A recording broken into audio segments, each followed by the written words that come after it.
ஓம் சாந்தி.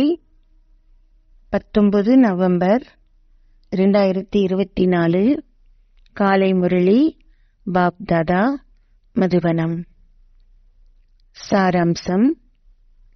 இனிய குழந்தைகளே, நீங்கள் தந்தை, ஆசிரியர், சத்குரு ஆகிய மூவரையும் ஒன்றாக நினைவு செய்வதால் உங்கள் நினைவு மிக அற்புதமானதாகும்.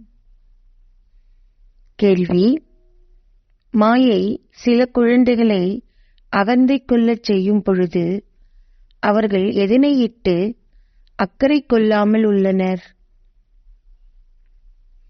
பதில்: அகந்தை கொண்ட குழந்தைகள் சரீர உணர்வுக்கு வருவதால் முரளியை பற்றி அலட்சியமான மனோபாவத்தை கொண்டுள்ளனர். ஓர் எலி மஞ்சள் துண்டொன்றை கண்டதும் தானே ஒரு பலசரக்கு கடை முதலாளி என்று எண்ணியதாக ஒரு கூற்று உள்ளது. முரளியை சற்றேனும் வாசிக்காது தங்களுக்கு சிவபாபாவுடன் நேரடி தொடர்பு இருப்பதாக கூறுகின்ற பலர் உள்ளனர். பாபா கூறுகின்றார், குழந்தைகளே, முரளியில் எப்பொழுதும் புதிய கருத்துக்கள் உள்ளன. எனவே ஒருபோதும் முரளியை தவறவிடாதீர்கள். இதில் அதிக அளவு கவனம் செலுத்தப்படல் வேண்டும். ஓம் சாந்தி. ஆன்மீக தந்தை எப்பொழுதோ தொலைந்து இப்பொழுது கண்டுபிடிக்கப்பட்ட இனிமையிலும் இனிமையான குழந்தைகளாகிய உங்களிடம் வினவுகின்றார். இங்கு நீங்கள் யாருடைய நினைவில் அமர்ந்திருக்கின்றீர்கள்?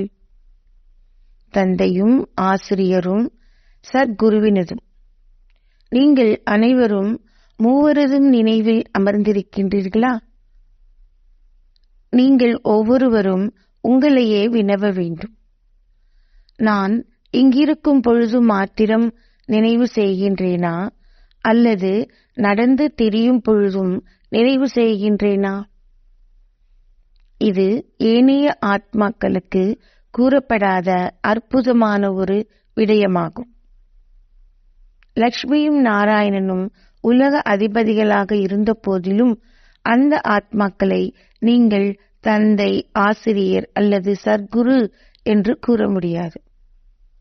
உண்மையில் முழு உலகிலும் உள்ள எந்த ஒரு ஆத்மாவை இட்டும் இவ்வாறு கூற முடியாது. குழந்தைகளாகிய நீங்கள் மாத்திரமே இம்முறையில் நினைவை கொண்டிருக்கின்றீர்கள். இந்த பாபாவை உங்களுடைய தந்தையும் ஆசிரியரும் சத்குருவும் என்பதுடன் அவரே பரமன் என்பதையும் உங்களுக்குள் நீங்கள் உணர்ந்துள்ளீர்கள். நீங்கள் மூவரையுமா அல்லது ஒருவரை மாத்திரமா நினைவு செய்கின்றீர்கள்? அவர் ஒருவராக இருந்த போதிலும் நீங்கள் அவரை 3 ரூபங்களின் பண்புகளுடன் நினைவு செய்கின்றீர்கள்.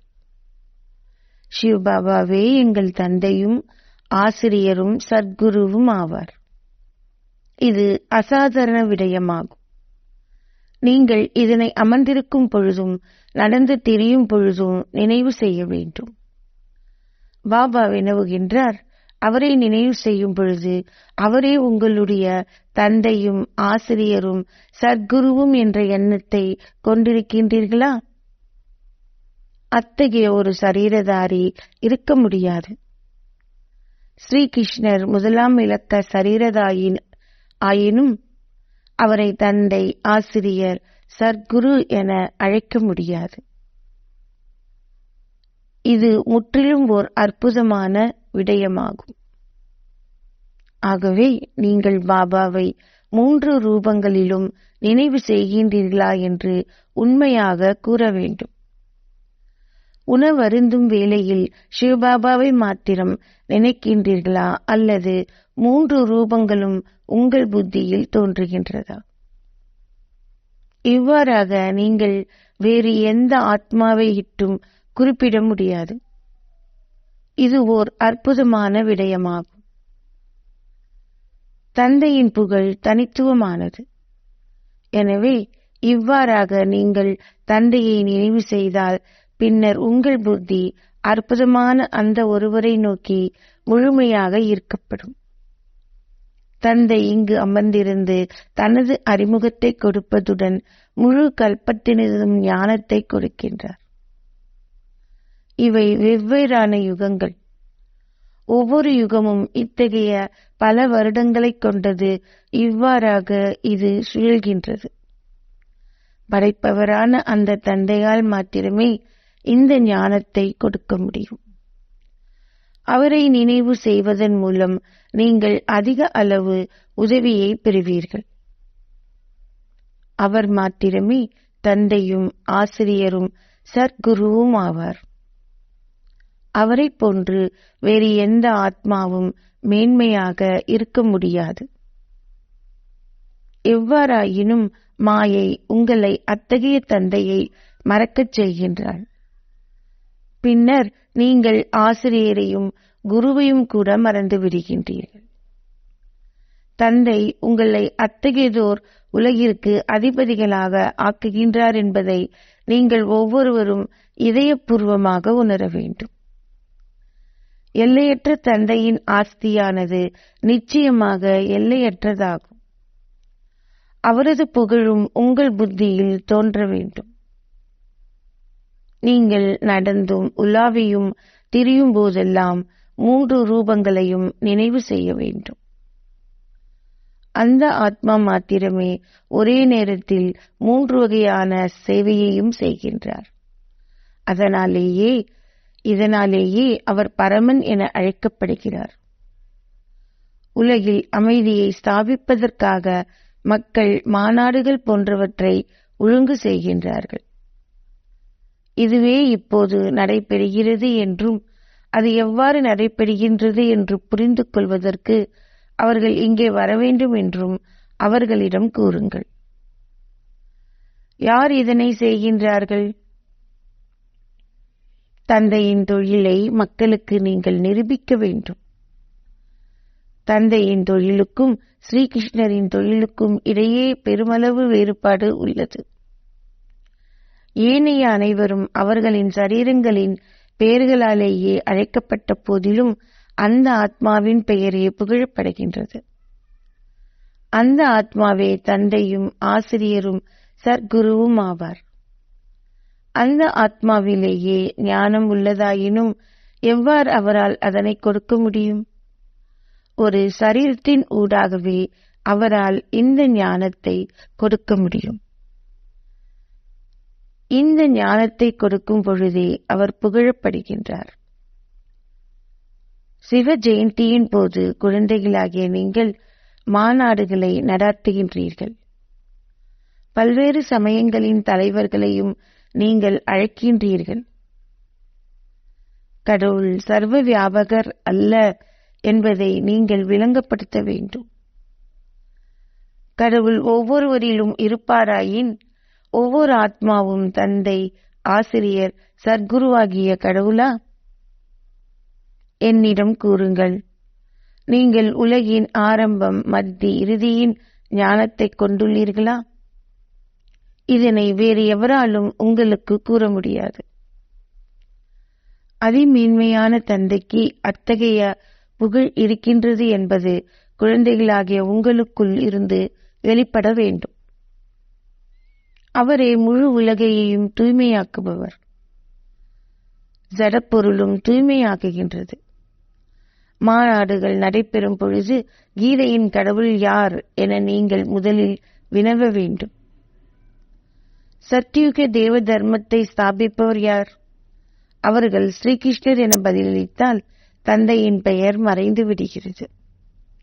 அல்லது அவர் பெயருக்கும் ரூபத்திற்கும் அப்பாற்பட்டவர் என்று கூறினால் அது அவர் இல்லாதது போன்று ஆகிவிடும்.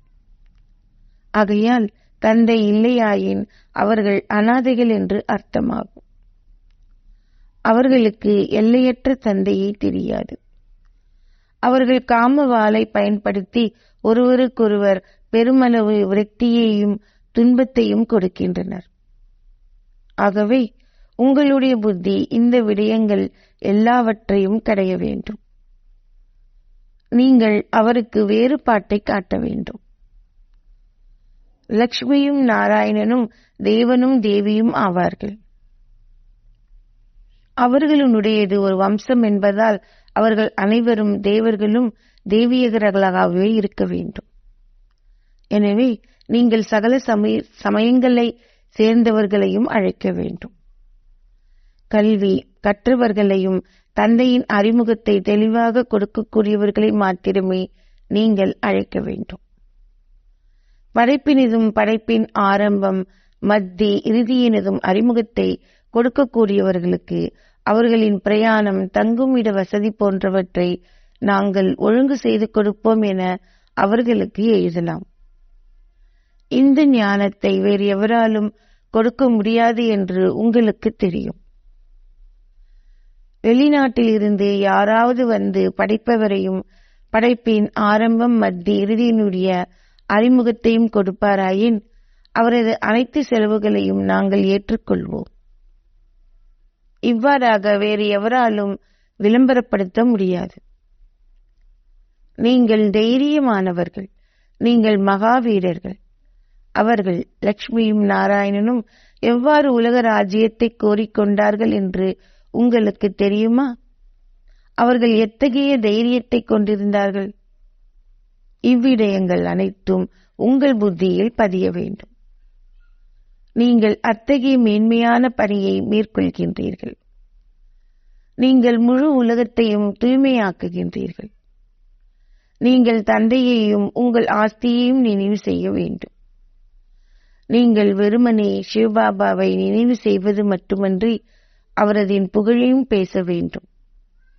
இப்புகழானது அசரீரியானவருக்கு மட்டுமே சொந்தமானது. ஆனால் அசரீரியானவர் எவ்வாறு தனது அறிமுகத்தை கொடுக்க முடியும்?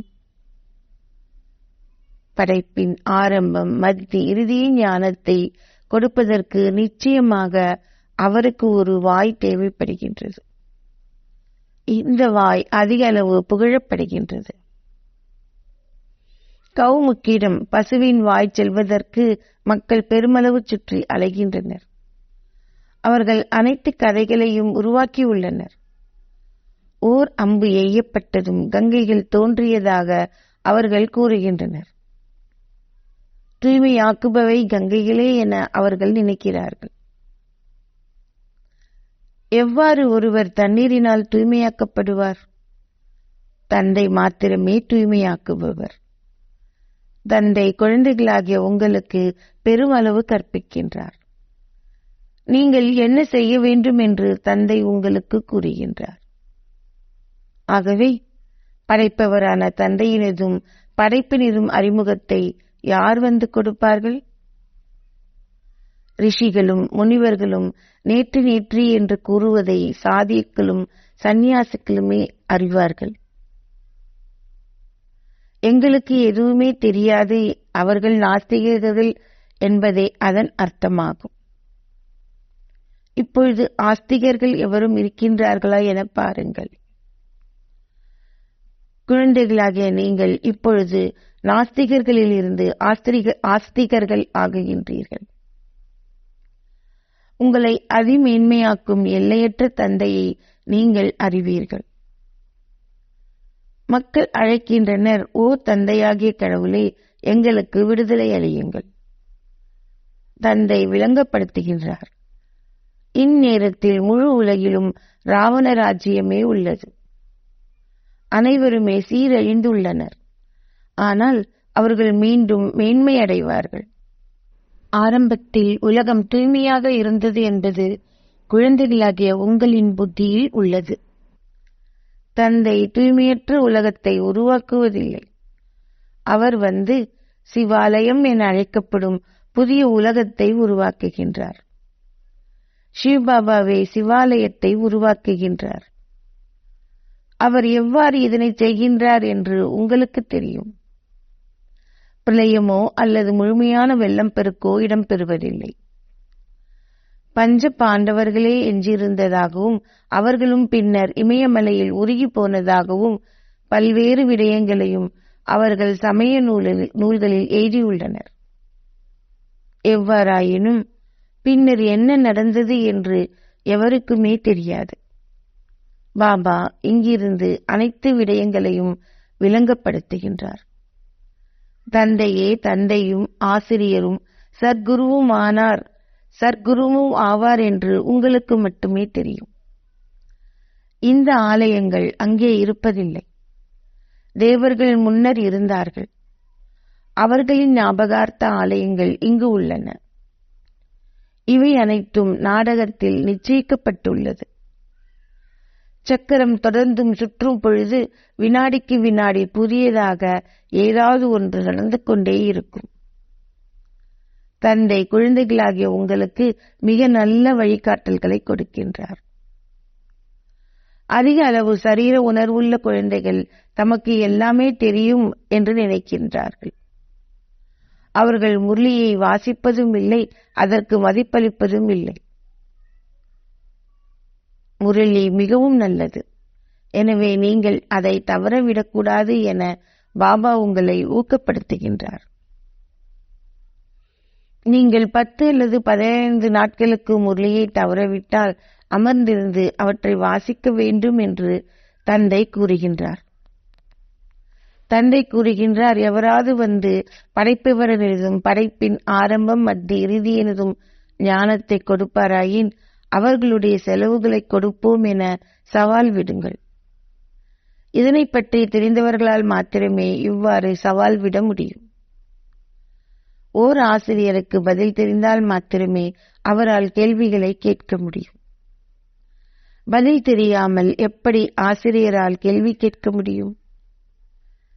சில குழந்தைகள் முரளியை பற்றி அலட்சிய போக்கினை கொண்டுள்ளார்கள். நாங்கள் சிவபாபாவுடன் மாத்திரமே ஒரு தொடர்பினை கொண்டுள்ளோம் என்று அவர்கள் கூறுகின்றார்கள். எவ்வாறாயினும் அவரை நினைவு செய்வது மட்டுமின்றி சிவபாபா கூறும் விடயங்களை நீங்கள் செவிமடுக்கவும் வேண்டும். பாபா உங்களுக்கு அத்தகைய நல்ல இனிமையான விடயங்களை கூறுகின்றார். ஆனால் மாயை உங்களை முற்றிலும் அகங்காரம் உள்ளவர்கள் ஆக்குகின்றார்.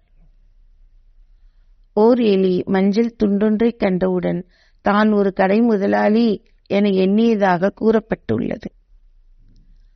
முரளியை வாசிக்காத பலர் உள்ளனர். முரளியில் பல புதிய கருத்துக்கள் தொடர்ந்தும் வந்து கொண்டே இருக்கின்றன. ஆகையால் நீங்கள் இந்த விடயங்கள் அனைத்தையும் புரிந்து கொள்ள வேண்டும். தந்தையின் நினைவில் அமர்ந்திருக்கும் பொழுது இந்த தந்தையும் ஆசிரியரும் சத்குருவும் ஆவார் என்பதையும் நீங்கள் நினைவு செய்ய வேண்டும். இல்லாவிடின் நீங்கள் எப்படி கற்பீர்கள்? தந்தை குழந்தைகளாகிய உங்களுக்கு அனைத்தையும் விளங்கப்படுத்தியுள்ளார்.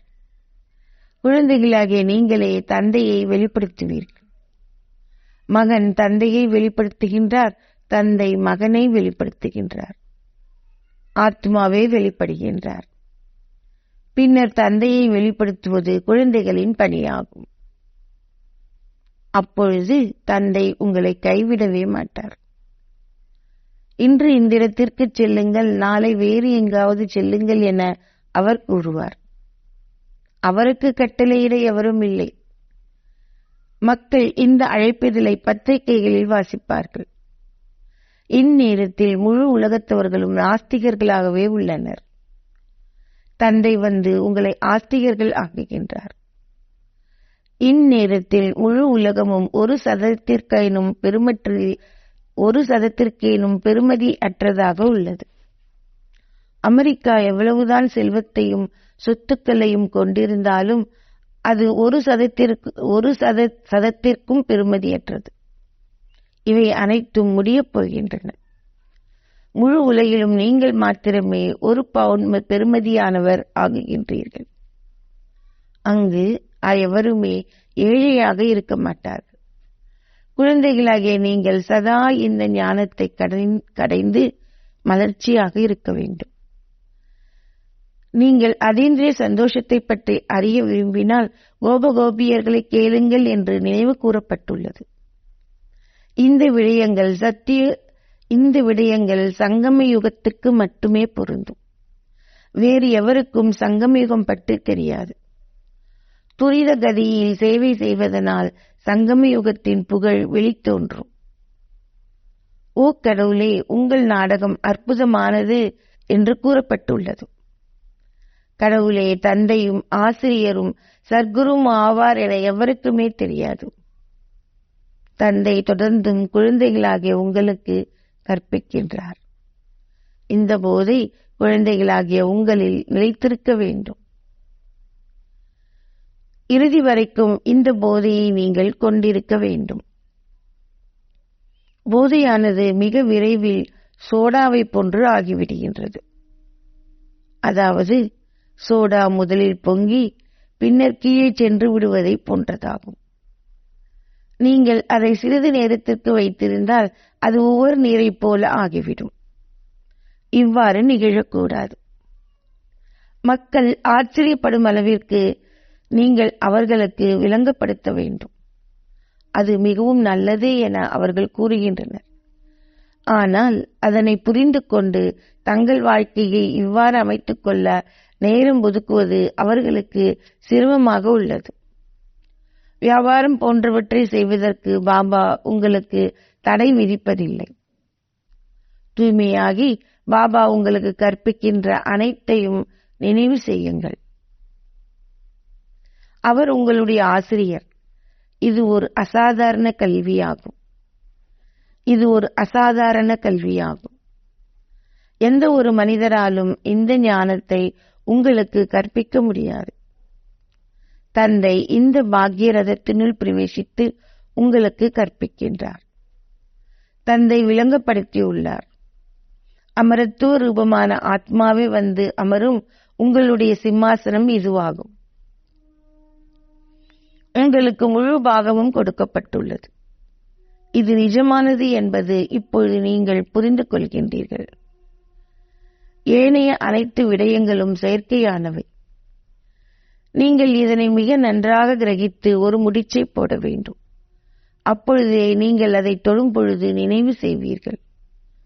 எவ்வாறாயினும் அந்த முடிச்சு ஏன் போடப்பட்டது என்பதை சில வேளைகளில் மறந்து விடுகின்றீர்கள். இதனை நீங்கள் மிக உறுதியாக நினைவு செய்ய வேண்டும். ஞானத்துடன் தந்தையின் நினைவும் இருக்க வேண்டும். முக்தியும் ஜீவன் முக்தியும் உள்ளன. மிக இனிமையானவர்கள் ஆகுங்கள்.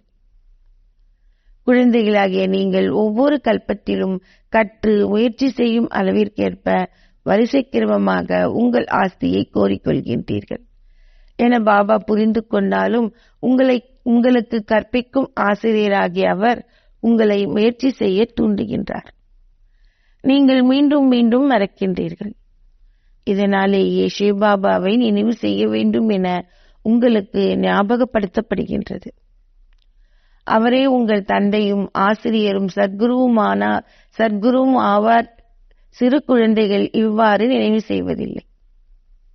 ஸ்ரீகிருஷ்ணரே தந்தையும் ஆசிரியரும் சத்குருவும் என நீங்கள் கூற முடியாது.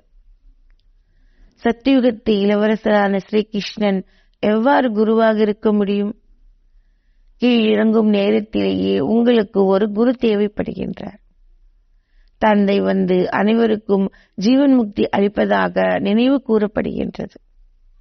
அவர்கள் ஸ்ரீகிருஷ்ணரை கரியை போன்று கருமையாக காட்டுகிறார்கள். தந்தை கூறுகின்றார், காமச்சிதையில் அமர்வதால் இந்த நேரத்தில் அனைவரும் கரியை போன்று ஆக்கிவிட்டனர். இதனாலேயே அவர் அவலட்சணமானவர் என்று அழைக்கப்படுகின்றார். இது புரிந்து கொள்ள வேண்டிய ஆழமான விடயங்களாகும். அனைவருமே கீதையை கற்கின்றனர். பாரத மக்கள் சமய நூல்கள் அனைத்திலும் நம்பிக்கை வைத்திருக்கின்றார்கள். அவர்கள் அனைவருடைய உருவங்களையும் வைத்திருக்கின்றனர். ஆகவே அதனையிட்டு நீங்கள் என்ன கூற முடியும்? அவர்களின் பக்தி கலப்படம் உள்ளது என்பதே அதன் அர்த்தமாகும். சிவனுடையது மாத்திரமே கலப்படமற்ற பக்தியாகும். சிவபாபாவிடமிருந்து மாத்திரமே நீங்கள் ஞானத்தை பெற்றுக் கொள்கிறீர்கள். இந்த ஞானம் வேறுபட்டதாகும். இது ஆன்மீக ஞானம் என்று அழைக்கப்படுகிறது. நல்லது. இனிமையிலும் இனிமையான அன்பிற்குரிய எப்போதோ தொலைந்து இப்போது கண்டெடுக்கப்பட்டிருக்கும் குழந்தைகளுக்கு உங்கள் தாய் தந்தையாக இருக்கும் பாப்தாதாவின் அன்பும் நினைவுகளும் காலை வந்தனங்களும். ஆன்மீக தந்தை ஆன்மீக குழந்தைகளான உங்களுக்கு நமஸ்தே சொல்கின்றார். ஆன்மீக தந்தைக்கு ஆன்மீக குழந்தைகளின் அன்பு நினைவுகள் மற்றும் நமஸ்தே. தாரணைக்கான சாராம்சம். 1. அழியக்கூடிய பொருள்களின் மீதுள்ள போதையை துறந்து நீங்கள் ஒரு சதத்துக்கும் பெறுமதியற்றவர்களிலிருந்து 1 பவுன் பெறுமதியானவர்கள் ஆகுகின்றீர்கள் என்ற ஆன்மீக போதையை பேணுங்கள். கடவுளே உங்களுக்கு கற்பிக்கின்றார். உங்கள் கல்வி அசாதாரணமானது. 2. ஆஸ்திகர்கள் ஆகி தந்தையை வெளிப்படுத்தும் சேவையை செய்யுங்கள். அகந்தை கொண்டவராகி எந்த ஒரு முரளியையும் தவறவிடாதீர்கள். ஆசீர்வாதம்.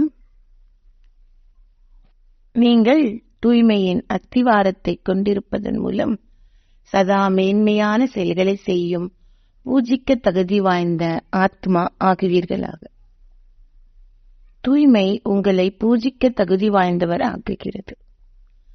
சதா மேன்மையான செயல்களை செய்பவர்கள் பூஜிக்க தகுதி வாய்ந்தவர்கள் ஆகுகிறார்கள். எவ்வாறாயினும் தூய்மை என்பது பிரம்மச்சரியம் மட்டுமல்ல. உங்கள் மனதிலும் எவரை பற்றிய எதிர்மறையான எண்ணங்களும் இருக்கக்கூடாது.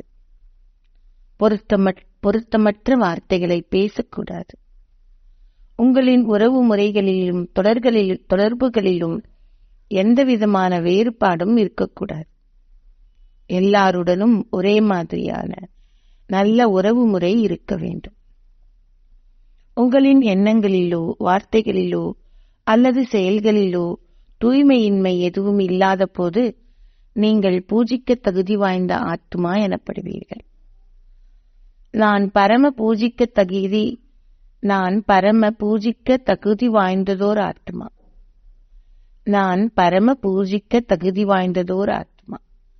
இந்த விழிப்புணர்வை கொண்டிருப்பதன் மூலம் உங்களால் உங்களின் தூய்மையின் அத்திவாரத்தை உறுதியாக்கிக் கொள்ள முடியும். ஸ்லோகம். வா ரே மீ, எனது அற்புதம் என்ற ஆன்மீக போதையை சதா கொண்டிருங்கள். நீங்கள் இயல்பாகவே உங்களின் மனதிலும் உங்களின் சரீரத்தாலும் சந்தோஷ நடனம் ஆடுவீர்கள். ஓம் சாந்தி.